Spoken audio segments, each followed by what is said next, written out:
नमस्कार साथियों, आज के स्टडी विजन में आपका स्वागत है।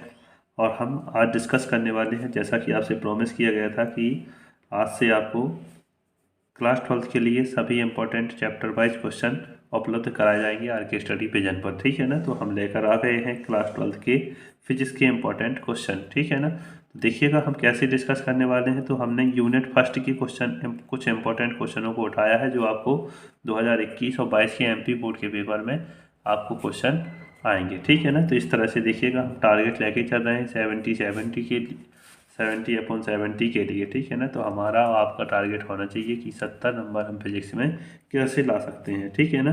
तो इसके लिए कुछ स्ट्रैटेजी होगी जो हम वीडियो के बाद में डिस्कस करेंगे। ठीक है ना। अभी पढ़ना चालू करते हैं यूनिट फर्स्ट के इम्पोर्टेंट क्वेश्चन के बारे में। तो आपको पता होना चाहिए जब हम क्वेश्चन करेंगे, क्वेश्चन के पहले थोड़ा सा थ्योरी और थोड़ा सा उस चैप्टर के बारे में जानकारी जानना ज़रूरी है। ठीक है ना। क्योंकि बिना जानकारी के, बिना परिचय के हम किसी भी क्वेश्चन के बारे में कुछ भी नहीं कर सकते हैं। ठीक है ना। तो सबसे पहले थोड़ा सा सब्जेक्ट का एड्रेस लेते हैं, थोड़ा सा यूनिट का, चैप्टर का अपने थोड़ा सा एड्रेस लेते हैं। ठीक है ना, कि इसमें है क्या। ठीक है ना। तो आपको पता होना चाहिए सबसे पहले विद्युत आवेश दे रखा है, तो इसके बारे में पढ़ते हैं, फिर इंपॉर्टेंट क्वेश्चन करते हैं। ठीक है ना। तो सबसे पहले क्वेश्चन है कि आखिर आवेश होता क्या है।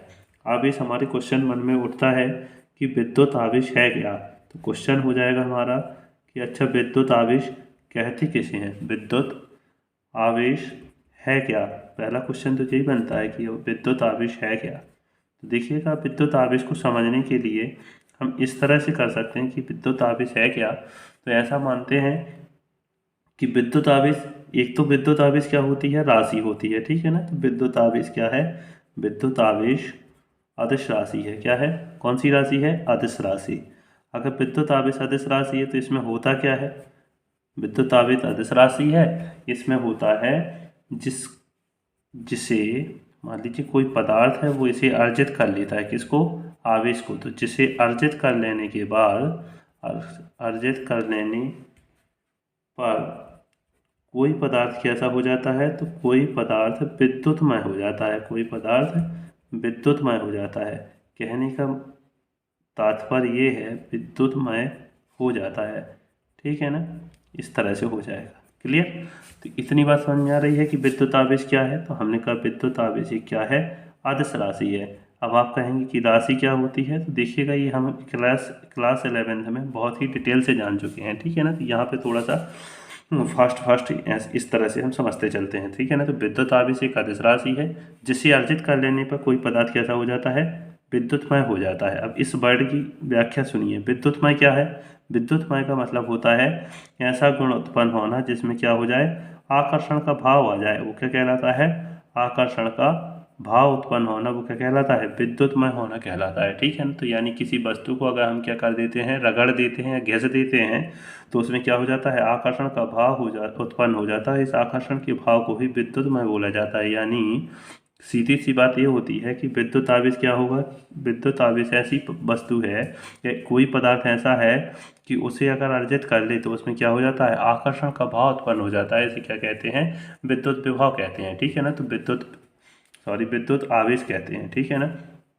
विद्युत आवेश की बात करते हैं तो अगर बात करते हैं कि किस तरह से इसको किस में नापा जाता है, तो इसका मात्रक क्या है, इसका विमीय सूत्र क्या है, इसका विमीय सूत्र क्या है, और विमीय सूत्र के बाद इसकी प्रकृति कैसी है। ठीक है ना। तो ये हमें किसी भी राशि को जानने के लिए हमें 3 चीज़ों की ज़रूरत होती है। एक, मात्रक क्या है किसी भी राशि का, विमीय सूत्र क्या हो सकता है, उसकी प्रकृति क्या हो सकती है। ठीक है ना।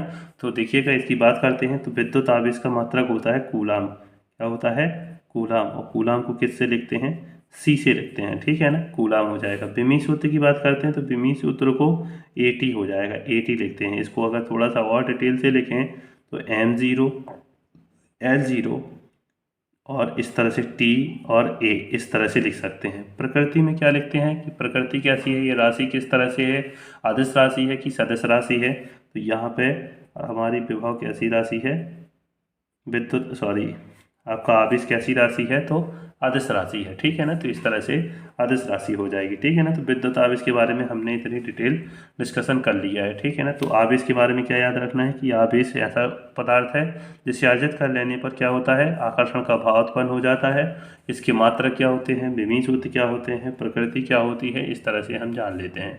अगर और आगे बात करें आवेश के बारे में, तो सबसे पहले आवेश के बारे में जो किसी ने बात की थी या जिस वैज्ञानिक का नाम आता है तो वो है बेंजामिन फ्रैंकलिन। तो इन वैज्ञानिक का नाम याद रखना है कि आवेश का अध्ययन किया था या आवेश के बारे में कुछ बताया था वो तो कौन से वैज्ञानिक थे, वो थे बेंजामिन फ्रैंकलिन। तो इन वैज्ञानिक को भी आपको याद रखना है कि आवेश के बारे में इन्होंने हमें थ्योरी दी थी, ठीक है ना। अब बात करते हैं आवेश के प्रकार की। आवेश कितने प्रकार का होता है, तो आवेश के प्रकार, तो ये जो विद्युत आवेश आपने पढ़ा है कितने प्रकार का होता है। तो आवेश के बारे में अगर प्रकार की बात करें तो आवेश होता है 2 प्रकार का होता है। आवेश किस प्रकार का होता है, आवेश 2 प्रकार से हो जाता है, ठीक है ना। आवेश 2 प्रकार से कौन कौन सा होता है देखिएगा आगे। तो आवेश 2 प्रकार से होता है, एक होता है धनात्मक आवेश, एक होता है धनात्मक आवेश और दूसरा होता है ऋणात्मक आवेश, दूसरा होता है ऋणात्मक आवेश, ऋणात्मक आवेश, ठीक है ना। क्या होता है धनात्मक आवेश और क्या होता है ऋणात्मक आवेश, तो देखिएगा हमारे इसमें चैप्टर में हमें धनावेश और ऋणावेश के बारे में केवल आप इतना जान लीजिए थोड़ा सा मोस्टली कि देखिएगा आवेश अगर धन आवेश है तो उसको हमने ऐसे लिख दिया पॉजिटिव हो गया, और जी अगर नेगेटिव है तो इसको हमने नेगेटिव लिख दिया। अब ऐसे समझिए कि जब एक आवेश पॉजिटिव हो एक नेगेटिव हो तो 2 आवेश जब एक दूसरे के पास रखे होते हैं तो इनमें कुछ ना कुछ क्या होता है, फोर्स लगता है यानी बल लगता है, ठीक है ना। तो जो धन आवेश होता है वो धन आवेश ऋण आवेश को क्या करता है, आकर्षित करता है। मतलब जब विपरीत प्रकार के आवेश होते हैं तो ये क्या करते हैं, एक दूसरे को आकर्षित करते हैं। मतलब ये अपनी ओर क्या करेगा, आकर्षण करेगा, धन वाला ऋण वाले को खींचेगा और ऋण वाला धन वाले को खींचेगा, ठीक है ना। लेकिन जब एक धन होता है और दूसरा क्या होता है, धन होता है, तो जी एक दूसरे को क्या करते हैं, दोनों पॉजिटिव होने के कारण जी एक दूसरे को धक्का देंगे, ठीक है ना। मतलब एक दूसरे को क्या करते हैं, धकेलते हैं, जी आपस में क्या करते हैं, प्रतिकर्षण करते हैं। प्रतिकर्षण करने का मतलब है जी इसको धक्का देगा, जी इसको धक्का देगा, ठीक है ना। जी दूर हटने का प्रयास करते हैं। अगर ऋण और ऋण होता है तो ऋण और ऋण होता है तो इसी तरह से क्या होता है, ऋणावेश और ऋणावेश भी एक दूसरे को क्या करते हैं, प्रतिकर्षित करते हैं। अगर बात करते हैं इसी तरह से कि अगर एक ऋण और एक धन है तो क्या करेंगे, तो हमने कहा तो आकर्षित करेंगे। अगर जे ऋण है और जे धन है तो जी क्या करेंगे, आकर्षण करेंगे। तो जी क्या होते हैं, जे होते हैं प्रतिकर्षित। जी कैसे करते हैं, प्रतिकर्षित करते हैं। जी कैसे होते हैं, जे भी प्रतिकर्षित करते हैं, ठीक है ना। और जी कैसे होते हैं, तो जी आकर्षित होते हैं। ऋण और धन में क्या होता है, आकर्षित होते हैं, और जे भी क्या होते हैं, ऋण और धन करके आकर्षित होते हैं, ठीक है ना। तो हमें यहाँ ये 2 पॉइंट निकल के आते हैं।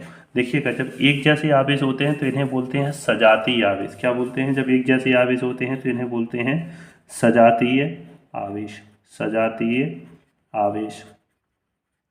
और जब एक दूसरे के विपरीत आवेश होते हैं, एक धन हो एक ऋण हो, एक ऋण हो एक धन हो, तो इसे बोलते हैं विजातीय आवेश। क्या बोलते हैं, विजातीय आवेश। तो इस तरह से हम ये कह सकते हैं कि सजातीय आवेशों में देखो 2 पॉइंट स्पेशल निकल के आते हैं कि सजातीय आवेशों में, सजातीय आवेशों में, सजातीय आवेशों में, सजातीय आवेशों में प्रतिकर्षण होता है। क्या होता है, प्रतिकर्षण होता है। इसी तरह से विजातीय आवेशों में, विजातीय आवेशों में आकर्षण होता है, विजातीय आवेशों में आकर्षण होता है, ठीक है ना। तो ये 2 स्पेशल पॉइंट हो जाते हैं जी हमारे ऑब्जेक्ट में पूछे जा सकते हैं। तो देखिएगा हमने इस वाले में क्या डिस्कस कर लिया है, विभव के बारे में जान लिया है, विभव कितने प्रकार आवेश के बारे में जान लिया है, आवेश कितने प्रकार से होता है, मात्रक हो गया, विमीय सूत्र हो गया और प्रकृति हो गई, ठीक है ना। आवेश के प्रकार हो गए, तो आवेश कितने प्रकार से होते हैं, धनावेश ऋणावेश होता है, और आवेश किस तरह से आकर्षण और प्रतिकर्षण होता है, ये तो पॉइंट निकाल के हमने रख दिए हैं, ठीक है ना। अब थोड़ा सा आगे समझते हैं, ठीक है ना, आवेश के बारे में। तो इसके बाद क्या करते हैं, तो देखिएगा थोड़ा और इसी में समझ लीजिए, यहीं पर समझ लीजिए इसमें क्या होता है। आवेश के उदाहरण और समझ लीजिए, कौन सा धनावेश हो जाएगा, कौन सा ऋणावेश हो जाएगा। तो धनावेश कौन होते हैं और ऋणावेश कौन से होते हैं, ठीक है ना। तो ऋणावेश, देखिएगा ऋण आवेश। धन आवेश में आपको याद रखना है कांच की छड़ को। किसको याद रखना है? कांच की छड़ को। कांच की छड़, कांच की छड़ और ऊनी कपड़ा। ऊनी से बना हुआ कुछ भी हो, ऊनी कपड़ा, इनको याद रखना है कि ये हमारे पॉजिटिव हो जाएंगे, ठीक है ना। और ऋण आवेश में किसको याद रखेंगे? एबोनाइट। एबोनाइट की छड़ होती है, एबोनाइट हो गया, इसको याद रखेंगे। और रेशम का कपड़ा, और रेशम का कपड़ा याद रखेंगे, ठीक है। तो इस तरह से जो ऋण आवेश में हो जाएंगे और जी धन आवेश में। तो कांच की छड़, ऊनी कपड़ा, ऊनी कपड़ा कुछ भी हो सकता है, ऊनी। इसी तरह से एबोनाइट हो गया और रेशम का कपड़ा, जी हमारा ऋण आवेश हो जाएगा। आगे हम डिस्कस करेंगे क्वांटीकरण का सिद्धांत। क्या करेंगे? क्वांटीकरण का सिद्धांत क्या है जी, इंपॉर्टेंट है और ये आपसे 2 नंबर में पूछा जा सकता है, ठीक है ना। तो बहुत ही इंपॉर्टेंट क्वेश्चन है कि क्वांटीकरण का सिद्धांत क्या होता है। तो देखिएगा, हम आगे पढ़ते हैं, डिस्कस करेंगे क्वांटीकरण का सिद्धांत क्या है। क्वेश्चन है क्वांटीकरण का सिद्धांत क्या है। सिद्धांत क्या है? तो देखिएगा, क्वांटीकरण का सिद्धांत क्या है, इसको समझते हैं। तो देखिएगा, हमें थोड़ा सा आपको ऐसे समझना पड़ेगा कि इसको याद रख लीजिए, Q इक्वल होता है एन ई। क्या रखना है? Q इक्वल होता है एन ई। बोले Q इक्वल एन ई, इससे याद रख सकते हैं, ठीक है ना, कि क्वांटीकरण का सिद्धांत क्या है। तो Q इक्वल होता है एन ई। अगर हम बात करते हैं कि Q है क्या, तो हमने कहा कोई आवेशित पदार्थ है। कोई क्या है? आवेशित पदार्थ है। तो आवेशित पदार्थ, आवेशित पदार्थ का मतलब क्या होता है? जिस पे आवेश हो, उस पदार्थ को हम क्या कहते हैं? आवेशित पदार्थ कहते हैं, ठीक है ना। जिस पर आवेश, कुछ ना कुछ आवेश हो, उसे क्या कहेंगे? आवेशित पदार्थ। ये क्या हो जाएगा? क्यों? आवेशित पदार्थ पर आवेश की मात्रा, ठीक है ना, आवेश की मात्रा। अगर आगे बात करते हैं इसमें जी, एन क्या है? हमने कहा एन है, एन यहाँ पे नेचुरल नंबर ले लीजिए, कोई भी नेचुरल नंबर, कोई भी नेचुरल नंबर, ये क्या कहलाएगा? एन कहलाएगा। ई क्या है? ई है मूल आवेश। ई क्या है? मूल आवेश। मूल आवेश, इसको ई लिखते हैं, ठीक है ना। इसका मान कितना होता है? इसका मान हमेशा, ऑलवेज, हमेशा होता है इसका 1.6 10⁻⁻19 कूलम। कितना आवेश होता है इसमें? इतना होता है 1.6 × 10⁻⁻19 कूलम। अब बोले ये क्या लिख दिया आपने? तो देखिएगा, आवेश का क्वांटीकरण का सिद्धांत यही कहता है। क्या कहता है? किसी पदार्थ पर किसी आवेशित पदार्थ पर आवेश की मात्रा, देखो क्यों क्या है? किसी आवेशित पदार्थ पर आवेश की मात्रा क्या होता है? मूल आवेश का पूर्ण गुणज होता है। गुणज का मतलब समझते हैं? गुणज का मतलब होता है पहले 1, फिर 2, फिर 3, फिर 4, क्रमशः इस तरह से मल्टीप्लाई होना ही गुणज कहलाता है। तो हमने क्या समझा क्वांटीकरण के सिद्धांत में? कि किसी आवेशित पदार्थ पर आवेश की मात्रा, क्यों को ऐसे याद रखिए कि ये क्या है? आवेशित पदार्थ पर आवेश की मात्रा है, ये मूल आवेश है, और जी किसको व्यक्त कर रहा है? गुणज को। तो ऐसे बोल सकते हैं, किसी आवेशित पदार्थ पर आवेश की मात्रा मूल आवेश के पूर्ण गुणज के बराबर होती है, ठीक है ना। फिर से सुनिए, किसी आवेशित पदार्थ पर आवेश की मात्रा मूल आवेश के पूर्ण गुणज के बराबर होती है, ठीक है ना। तो इसको देख लीजिए, देखो क्या लिखेंगे? इस नियम के अनुसार, इस नियमानुसार, इस नियमानुसार किसी आवेशित पदार्थ पर, किसी आवेशित पदार्थ पर आवेश की मात्रा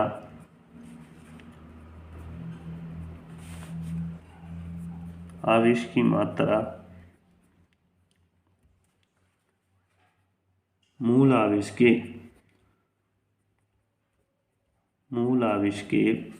पूर्ण गुणज के बराबर होती है। पूर्ण गुणज के बराबर होती है। चलिए आगे डिस्कस करते हैं। तो देखिएगा, ये तो डेफिनेशन हो जाती है। क्वांटीकरण का सिद्धांत क्या है? तो किसी आवेशित पदार्थ पर आवेश की मात्रा मूल आवेश के पूर्ण गुणज के बराबर होती है। अब यहाँ लिख देंगे अर्थात Q बराबर N। ठीक है ना। तो इस तरह से लिख देते हैं। जो ऊपर लिखा हुआ है जी हमने क्या लिखा है, समझाने के लिए लिखा है। जो जी इतना बताया है जी आपको समझाने के लिए है, आपको लिखना ऐसे है। क्या लिखना है कि किसी आवेशित पदार्थ पर आवेश की मात्रा मूल आवेश के पूर्ण गुणज के बराबर होती है। ठीक है ना। तो इस तरह से हो जाएगा। आपने सीख लिया यहाँ पे क्वांटीकरण का सिद्धांत। आपको पहले ही बता चुके हैं क्यू क्या है, एन क्या है, ई क्या है। तो इस तरह से आपने क्वांटीकरण का सिद्धांत आपको आ गया है। अब देखिएगा क्वांटीकरण के सिद्धांत से, जैसा कि आपको पता है इस चैप्टर से 5 नंबर का एक क्वेश्चन, 1-2 नंबर का क्वेश्चन आने वाला है। तो देखिएगा 2-2 नंबर में भी आपसे न्यूमेरिकल पूछे जा सकते हैं। कैसे, आप सब सुनिएगा। यहाँ पे देखिएगा अगला क्वेश्चन बन सकता है इस तरह से न्यूमेरिकल में कि एक पदार्थ में ये भी इम्पोर्टेंट क्वेश्चन है। एक पदार्थ में 100 इलेक्ट्रॉनों की कमी है। 100 इलेक्ट्रॉनों की कमी है 100 इलेक्ट्रॉनों की कमी है। उसमें आवेश की मात्रा एवं प्रकार बताइए। उसमें आवेश की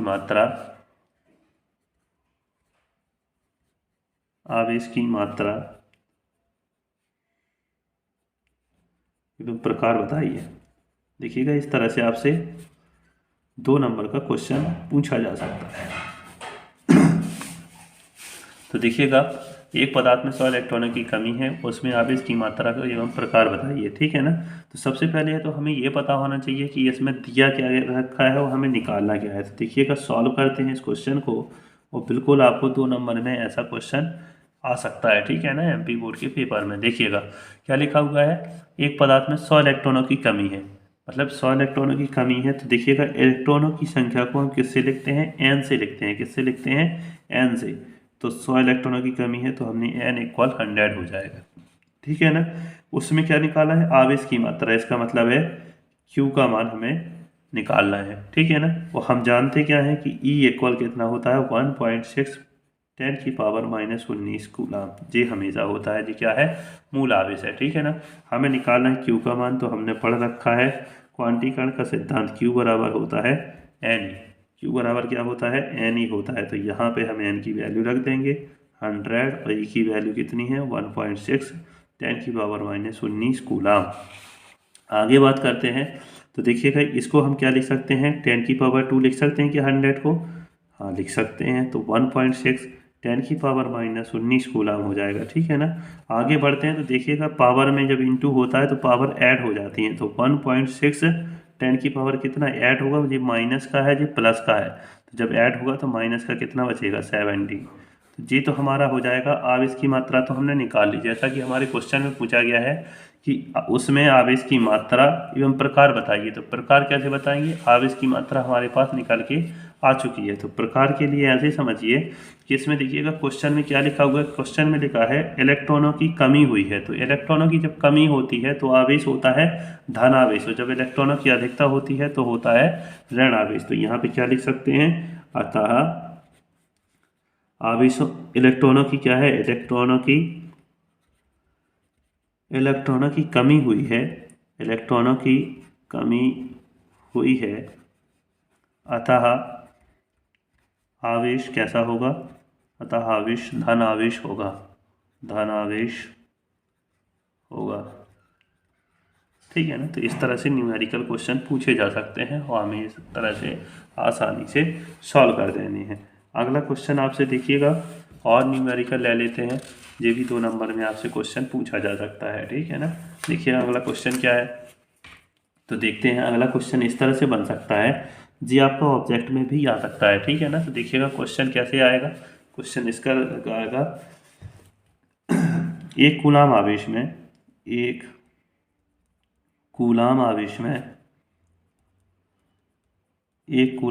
में कितने इलेक्ट्रॉन होते हैं। एक कूलाम आवेश में कितने इलेक्ट्रॉन होते हैं, एक कूलाम आवेश में कितने इलेक्ट्रॉन होते हैं। ठीक है ना। तो देखिएगा क्वेश्चन क्या है, एक कूलाम आवेश में कितने इलेक्ट्रॉन होते हैं, हमें बताना है एक कूलाम आवेश में कितने इलेक्ट्रॉन।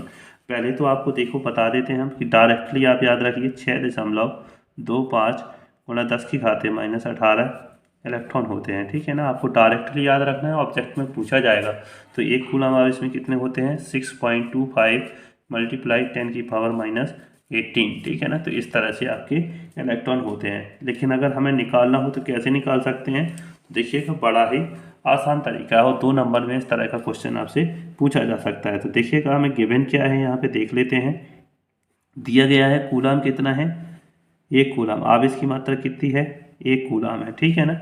अगर बात की जाए हमें इलेक्ट्रॉनों की संख्या निकालनी है, यानी n का मान निकालना है। हम जानते हैं E बराबर कितना होता है, तो 1.6 की पावर 10 की पावर -19 कूलाम होता है, ठीक है ना। तो E बराबर होता है, ठीक है ना। हमें क्या निकालना है, n बराबर, चूंकि हमने पढ़ा है क्वांटीकरण के सिद्धांत से Q बराबर होता है Ne।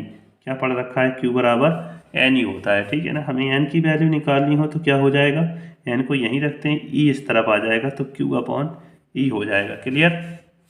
अगर इस तरह से होता है तो देखिएगा Q का मान रख दीजिए, Q का मान कितना है, 1 कूलाम है, तो Q बराबर हो जाएगा 1। और E का मान कितना है, तो 1.6 गुणा 10⁻⁻19 कूलाम, ठीक है ना। ये मान रख दिए हैं। अब इसको सॉल्व कैसे करेंगे, तो सॉल्व इस तरह से करते हैं। देखिएगा अगर यहाँ 1, इसकी अपॉन में क्या लिखा हुआ है 1.6 है, हम इस 10⁻19 को ऊपर ले जाते हैं और जब ऊपर ले जाएंगे तो ये पलट जाता है, यानी पावर कैसी हो जाएगी, जो नेगेटिव होती है वो पॉजिटिव हो जाएगी। तो ये कितना होगा, 19 हो गया, ठीक है ना। हम यहाँ से देखना पॉइंट हटाते हैं, पॉइंट हटाएंगे तो यहाँ पे क्या आएगा, 0 लग जाएगा। चूँकि देखिएगा अब बचा कितना है, 16। यहाँ से देखिएगा 10⁻19 है, ठीक है ना। अब जानते हैं हम कि 16 का डिवाइड 10 में नहीं हो सकता, ठीक है ना। तो हमें एक और 0 की आवश्यकता है। वो 0 कहाँ से मिल सकता है, जैसे 10⁻19 है, अगर हम यहाँ से एक 10 ले लें तो ये कितना बन जाएगा, ये बन जाएगा 100। यहाँ आ जाएगा 16 और यहाँ कितना बचेगा, एक 100। एक 10 हमारा कम हो गया तो यहाँ पावर कितनी हो जाएगी, 18 हो जाएगी। बोले वो कम हुआ, वो कहाँ गया, तो वो देख लीजिए आपका यहाँ पे 100 बन गया है, ठीक है ना। अब 16 का इसमें डिवाइड कर सकते हैं आराम से। देखिएगा कैसे करेंगे, 16 का इसमें डिवाइड करते हैं 100 में तो कितना हो जाएगा,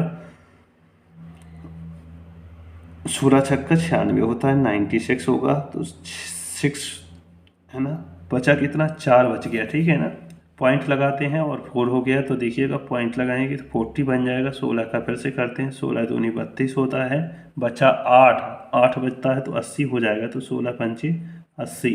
तो इसकी इस तरह से हमारा देखिएगा, हमने पहले ही बताया था कितना आएगा, 6.25 10⁻18। तो आपको इस तरह से आपको डायरेक्ट भी याद रखना है कि कितने इलेक्ट्रॉन होते हैं, वो आप इस तरह से आप निकाल भी सकते हैं, ठीक है ना। आपको लग रहा होगा थोड़ा सा आवाज़ में दिक्कत हो रही है, तो देखिएगा इतनी थोड़ा सा स्वास्थ्य गड़बड़ है और हम कल से थोड़ा सा और अच्छे बेहतर तरीके से पढ़ेंगे, ठीक है ना। और थोड़ा तबीयत ठीक हो जाती है तो हम बोर्ड पे भी इसको डिस्कस करेंगे। तो अगले क्वेश्चन आपके बोर्ड पे भी मिल सकते हैं, ठीक है ना। हो सकता है कल की क्लास भी इसी तरह से पेपर पे आए और परसों से हम बोर्ड पे डिस्कस करेंगे, ठीक है ना। अगला क्वेश्चन बनता है, कूलाम का नियम क्या है, कूलाम का नियम क्या है, कूलाम का नियम क्या है। इसके साथ क्या पूछा जा सकता है, इसके साथ पूछा जा सकता है एकांक आवेश को परिभाषित कीजिए। एकांक आवेश को परिभाषित कीजिए, परिभाषित कीजिए। तो क्वेश्चन पूछा जा सकता है हमसे, कूलाम का नियम क्या है, एकांक आवेश को परिभाषित कीजिए, ठीक है ना। तो देखिएगा कूलाम का नियम है क्या, अगर बात करते हैं, सॉरी,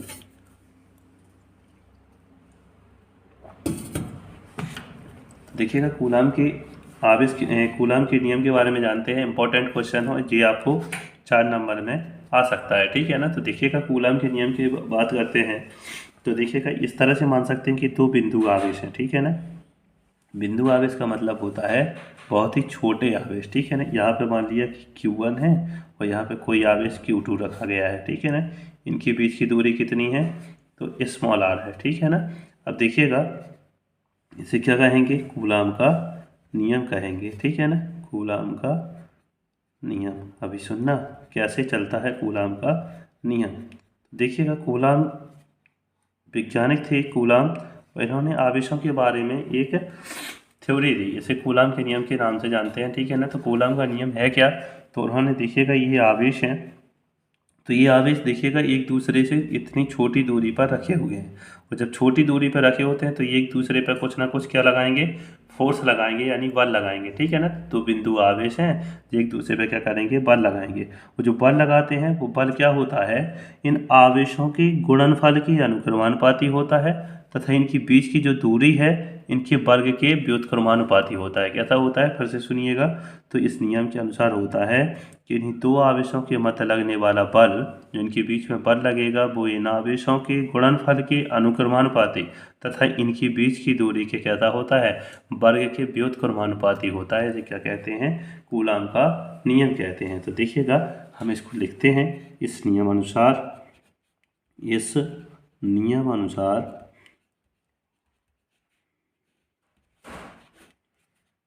किन्हीं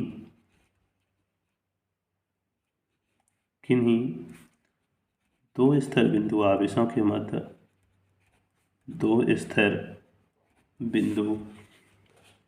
आवेशों के बीच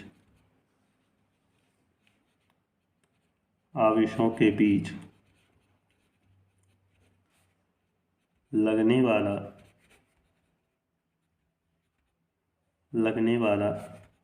बल उन आवेशों के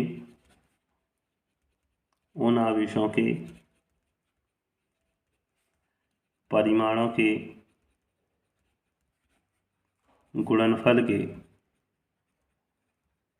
गुणनफल के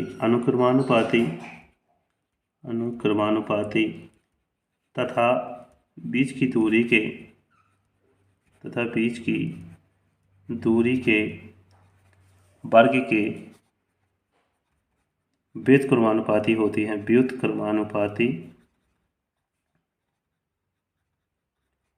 हैं, क्या होता है, ठीक है ना। तो सुनिएगा ये बल क्या क्या बोला गया है, किन्हीं दो स्थिर बिंदु आवेशों के बीच लगने वाला बल उन आवेशों के परिमाणों के गुणनफल के अनुक्रमानुपाती तथा बीच की दूरी के वर्ग के व्युत्क्रमानुपाती होता है, ठीक है ना। तो इस तरह से समझ लीजिए। अब देखिएगा, मान लेते हैं कि माना Q1 और Q2 दो बिंदु आवेश हैं, जैसा आप डायग्राम में देख सकते हैं, बिंदु आवेश हैं, तथा इनकी बीच की दूरी क्या है, इनकी बीच की दूरी स्मॉल r है। तब अब ध्यान से सुनना, इसमें ज़्यादा रटने वाली बात नहीं है, बिल्कुल तसल्ली से सुनते जाना, तसल्ली से समझते जाना, ठीक है ना। तो आपको ज़्यादा रटना नहीं पड़ेगा, और आपको आराम से एक बार आप व्यंजक लगाएंगे तो उसी बार आपको बनने लगेगा, ठीक है ना। तो यहाँ पे देखिएगा, हमने माना है कि Q1 और Q2 दो बिंदु आवेश हैं और इनके बीच की दूरी स्मॉल r है।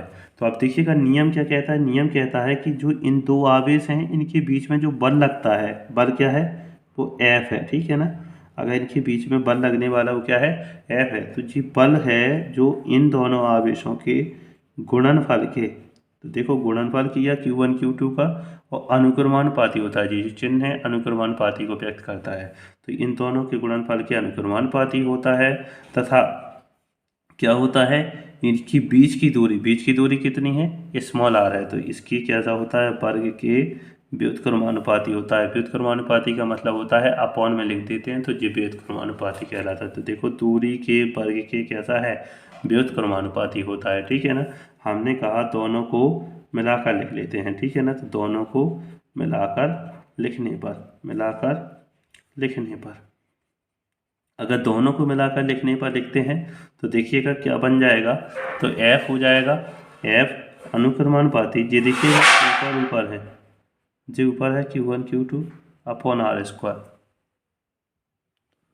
तो देखिएगा यहाँ पे हम क्या करते हैं, दोनों को मिलाकर लिख देते हैं। देखो Q1 Q2 कहाँ है, ऊपर है, और r² कहाँ है, नीचे है। तो देखो इस तरह से इन दोनों का इंटू हो जाएगा, तो Q1 Q2 ऊपर हो गया, नीचे r² हो गया, ठीक है ना। तो यहाँ तक हो गया है, ठीक है ना। आगे बढ़ते हैं, देखिएगा इसी के आगे। तो कूलाम के नियम की इस दोनों को मिलाने के बाद देखिएगा यहाँ चलते हैं। तो हमने कहाँ तक कर लिया था, हमने ये बता दिया था कि ए इनके अनुक्रमानुपाती होता है Q1 और Q2 के, ठीक है ना, बल, और बीच की दूरी के कैसा होता है, व्युत्क्रमानुपाती होता है। दोनों को मिलाकर लिखते हैं तो देखिएगा हमारा इस तरह से आ जाता है, राइट। अब आगे बात करते हैं, ठीक है ना।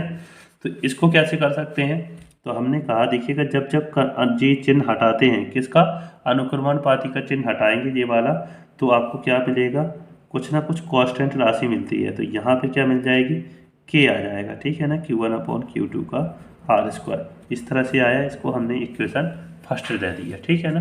जैसे के आता है, जी के क्या है, तो लिख देंगे जहाँ के क्या है, जहाँ के एक अनुपातिक नियतांक है, अनुपातिक नियतांक है जी, कांस्टेंट राशि कहलाती है, नियतांक है, ठीक है ना। तो नियतांक है जी, क्या करेगी, ये मापन की पद्धति। तो देखिएगा ये के का मान दो चीज़ों पर निर्भर करता है, एक मापन की पद्धति पर, एक मापन की पद्धति तथा किस पर, तथा माध्यम पर निर्भर करता है, माध्यम पर निर्भर करता है, ठीक है ना। तो दो चीज़ों पर निर्भर करता है, किस किस पर, मापन की पद्धति पर और माध्यम पर, ठीक है ना। तो दो चीज़ों पर निर्भर करता है। अगर दो चीज़ों पर निर्भर करता है तो सबसे पहले हमने मापन की पद्धति लिखी है, तो मापन की पद्धति हेडिंग डाल लेते हैं। देखिए मापन की पद्धति में भी देखिएगा, मापन की पद्धति लिखते हैं, मापन की पद्धति लिखे, मापन की पद्धति में केवल ये एक पद्धति नहीं है, दो पद्धतियाँ हैं, ठीक है ना। दो पद्धतियों को ऐसे समझेंगे, पहले एसआई पद्धति पर निर्भर करेगा, फिर सीजीएस को समझते हैं, ठीक है ना। तो एसआई पद्धति में क्या होता है, तो एसआई पद्धति में इस के का मान क्या होता है, 1/4πε0 होता है, ठीक है ना। क्या होता है के का मान, 1/4πε0, जहाँ एप्सिलॉन क्या है, तो हमने कहा है एप्सिलॉन विद्युतशीलता है, किसकी है, तो हवा या निर्वात की वायुशीलता, हवा या वायु लिख लीजिए, वायु या निर्वात की विद्युतशीलता, निर्वात की विद्युतशीलता को व्यक्त करेगा कौन, एप्सिलॉन0, विद्युतशीलता, इसको क्या बोलते हैं, एप्सिलॉन0 बोलते हैं, ठीक है ना। आगे बात करते हैं, तो हम लिखेंगे समीकरण 1 से, समीकरण 1 से जैसे ही हमने ऐसा ही पद्धति में देखा, तो के बराबर कितना होता है, 1/4πε0 होता है। समीकरण 1 से लिखा, समीकरण 1 से समीकरण 1 आया क्या था हमारा, तो एफ बराबर था, देखिएगा यहाँ पे देख लीजिए, के Q1/Q2/R²। तो ये के की वैल्यू जो है वो यहाँ के की जगह रख देंगे, ठीक है ना। तो कितना आ जाएगा, 1/4πε0 इंटू Q1/Q2/R², राइट। इसको समीकरण 2 दे देंगे, ठीक है ना। आगे बात करते हैं, ये दूसरा समीकरण निकल के आ गया। अब आगे क्या करते हैं, हम जानते हैं, हम क्या जानते हैं, हम जानते हैं कि 1/4πε0 इसकी वैल्यू कितनी होती है, तो इसकी वैल्यू होती है 9 × 10⁹ न्यूटन मीटर स्क्वायर प्रति कूलम स्क्वायर होता है, ठीक है ना। जी कैसे होता है, क्या होता है, इसका मात्रा कैसे कैसे आता है, जी हम अलग से एक वीडियो में डिस्कस कर लेंगे, ठीक है ना। एक दिन सभी मात्रक और सभी के विमीय सूत्र, सभी राशियों को एक साथ समझ लेंगे, ठीक है ना। तो इस तरह से अभी ऐसा समझिए कि 1/4πε0 बराबर कितना होता है, 9 × 10⁹9 न्यूटन मीटर स्क्वायर प्रति कूलम हो जाएगा, ठीक है ना। तो यहाँ पे समझते हैं एफ बराबर कितना हो जाएगा, तो इसकी जगह देखिएगा 9 × 10⁹9 Q1/Q2/R² लिख सकते हैं। कहाँ लिख दिया हमने, 1/4πε0 की वैल्यू रख दी है 9 × 10⁹9, ठीक है ना। तो इसको हम समीकरण 3 दे देंगे, ठीक है ना।